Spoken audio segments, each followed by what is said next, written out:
Salut à tous, j'espère que vous allez bien et on se retrouve pour une nouvelle vidéo. Dans cette vidéo, je vais expliquer tout ce qu'il y a dans la toute nouvelle mise à jour, la Fall Update sur Grow a Garden. Je vous préviens, c'est du très lourd. Donc effectivement, après le Fairy Event et le Fairy World, nous avons la Fall Update, donc la Fall Festival, donc un peu le festival de l'automne. Effectivement, l'arrivée de l'automne est très proche, donc déjà on peut voir un arbre juste ici qui va nous demander des fruits d'un certain type pour augmenter sa jauge, un peu à la manière du Beanstalk Event. Et donc en gros, quand vous remplirez tout ça, et ben vous aurez le compteur qui augmentera juste ici, et ça vous permettra de débloquer des nouveaux slots d'achat ici dans les shops. Donc par exemple là, vous avez qu'à le faire 4 fois, etc. Et vous voyez que là, c'est non en stock, et pour que ça soit en stock, il faut remplir la jauge de l'arbre pour que ça restock chaque magasin, mais bien sûr, ça restockera pas tout. Il y a un petit pourcentage de chance, par exemple, lui, ce sera peut-être une chance sur 10, etc. On va voir tout ça plus en détail. Déjà, si vous voulez, on peut essayer de regarder chaque petit shop et après on vous dira tout en détail. Donc en premier nous avons le Fall Festival Pet Shop. Donc nous avons un Fall Egg avec 5 nouveaux pets, le Chipmunks, donc à la manière du Squirrel, le Red Squirrel, la Marmotte, le Sugar Glider et le Space Squirrel. Je sais pas si c'est une ref à Bob l'éponge, je pense. Ensuite, nous avons le Fall Festival Seed Shop. Nous avons la turnip, donc c'est l'oignon, je crois, ou la betterave, le parsley, le Meyer Lemon, le Carnival Pumpkin, la Knifofia, la Golden Peach et la Maple Raisin. Ensuite, dans le Fall Festival Cosmétique, nous avons la Fall Crate avec des petits trucs comme ça, la Fall Leaf Chair, la Maple Flag, la Flying Kite et la Fall Fountain. Et nous avons juste ici de loin le shop le plus drôle et le plus nouveau de cette mise à jour. Donc nous avons la Firefly Jar, la Sky Lantern, la Maple Leaf Kite, le Leaf Blower, le Maple Syrup, le Maple Sprinkler, le Bonfire, le Harvest Basket, le Maple Leaf Charm et le Golden Acorn. Donc on va essayer de restock tout ça pour que je puisse vous montrer chaque truc en détail. Et c'est parti, et on est à 500 et vous voyez qu'on a un truc magnifique. Vraiment je surkiffe la météo. Ça fait un peu conte en mode sur la philosophie. Franchement je surkiffe, ça donne des petits frissons. On dirait qu'on a mis des shaders au jeu. Voilà, je vais arrêter de faire ça. Et du coup on peut aller voir dans les magasins et on peut voir juste ici que tout a été restock. Donc là le Fall Bleu est passé à 1 et on va pouvoir passer un peu plus en détail. Donc en premier nous avons le Fall Egg juste ici. Donc je vais le prendre dans mes mains. Donc nous avons le Fall Egg comme ça avec un petit dégradé. Franchement j'adore cette mise à jour, elle est juste magnifique. Et vous allez voir qu'il n'y a pas que sur les gears qu'il y a des bons trucs. Nous avons le Fall Egg, donc en premier à 55%, nous avons le Robin. Et ce qu'il va faire, c'est qu'il va agrandir la taille du joueur de 10%. Donc ensuite nous avons le Badger, donc le blaireau. Et en gros ce qu'il va faire, c'est que toutes les 5 minutes, tous les fruits dans un rayon de 20 stands auront 10% de chance d'obtenir la mutation Cracked, qui a un multiplicateur de x4. Donc ensuite, après toutes les variantes, on a le Grizzly Bear. Et il va agrandir le joueur de 8% comme le Robin. Et toutes les 4 minutes, il aura 10% de chance d'obtenir la Fall Mutation sur un fruit de votre jardin, qui a un multiplicateur de x4 aussi.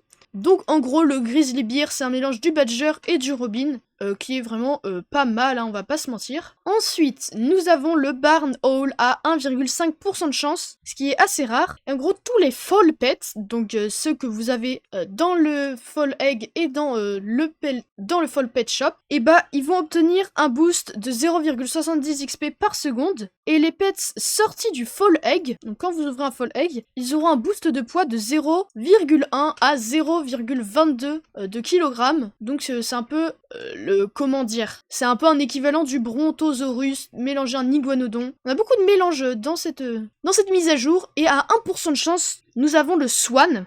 Donc toutes les 25 minutes, il va donner un boost à un pet sur ses compétences, je crois. Et genre toutes les 25 minutes, il va se lier d'amitié avec le pet d'un voisin et il va lui donner des boosts. Et toutes les 5 minutes, il va donner la mutation Graceful qui a un multiplicateur de x77. Swan vraiment le GOAT, surtout si vous jouez en multijoueur. Ensuite, nous avons les pets qui sont en dehors du Fall Egg. Nous avons le Chipmunks, qui est cette fois comme le Squirrel, hein, je crois. Le Chipmunks, ce qu'il a à faire, c'est que si vous utilisez un Harvest Tool, il a 6% de chance de ne pas s'utiliser. Donc franchement, c'est un peu gaze, hein, presque personne n'utilise de Harvest Tool, mais bon. Ensuite, nous avons le Red Squirrel. Quand un Fall Pet a fini son habilité, donc sa capacité, par exemple, elle dure 14 minutes, et ben le prochain cooldown aura 15 secondes de moins. Du coup, ça passera de 14 minutes, comme dit précédemment, à 13 minutes et 46 secondes. Je sais pas si ça s'accumule, mais sinon, c'est un peu normal, ça va. Si t'as 7 Red Squirrel et que t'en as un autre que tu veux utiliser, c'est pas mal. Ensuite, nous avons la marmotte. Donc, toutes les 9 minutes, ce qu'elle va faire, c'est qu'elle va plonger sous terre. Et si tu le trouves, eh bah, il va te donner un Fall Reward. Donc, je sais pas ce que ça va être, peut-être des gears du Gear Shop, enfin du Fall Gear Shop. Et il a 15% de chance pour essayer de refaire le même jeu. Donc, voilà. Hein. Ensuite, nous avons le Sugar Glider. Ce qu'il va faire, c'est qu'il va aller sur 3 fruits et il prend une mutation et il la donne au fruit suivant, toutes les 20 minutes. Donc en gros, de ce que j'ai compris, il va par exemple aller sur cette strawberry, il va prendre le Glimmering, puis il va aller sur cette Sugar Apple Drenched, il va mettre la mutation Glimmering, donc il va voler celle du strawberry et la mettre sur le Sugar Apple, et après il va prendre la Drenched et il va la mettre sur un autre fruit. Ensuite, nous avons le Space Squirrel, donc le meilleur pet du Fall Pet Shop, et ce qu'il va faire, c'est que toutes les 18 minutes, il a 15% de chance de mettre la mutation Void Touched, donc la meilleure mutation du jeu, je crois, avec un multiplicateur de 135. Voilà, c'est juste ultra cheaté. Ensuite, nous avons le Fall Festival Seed Shop,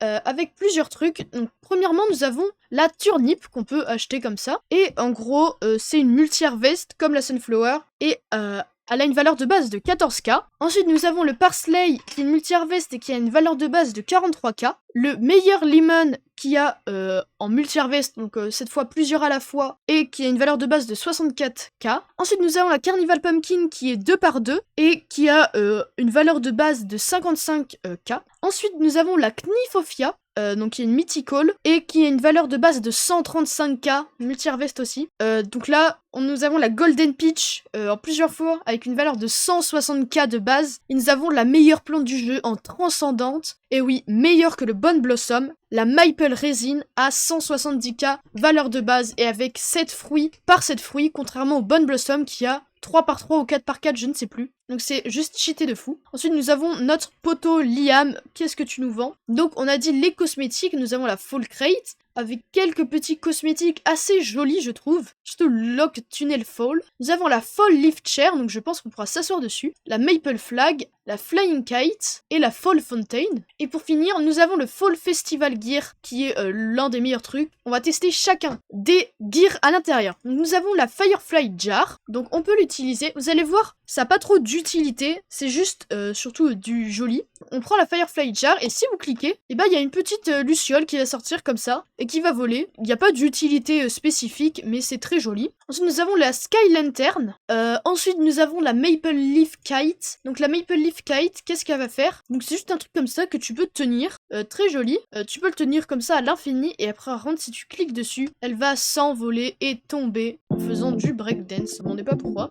Donc vraiment, c'est que des cosmétiques, mais genre mobiles, entre guillemets. Et c'est vers la fin que ça s'améliore. Nous avons le Leaf Blower. Donc le Leaf Blower, ce que j'ai compris, c'est par exemple, vous vous mettez en hauteur, vous sautez, et si vous laissez cliquer dessus, vous allez voler dans la direction d'où vous avez activé le Leaf Blower.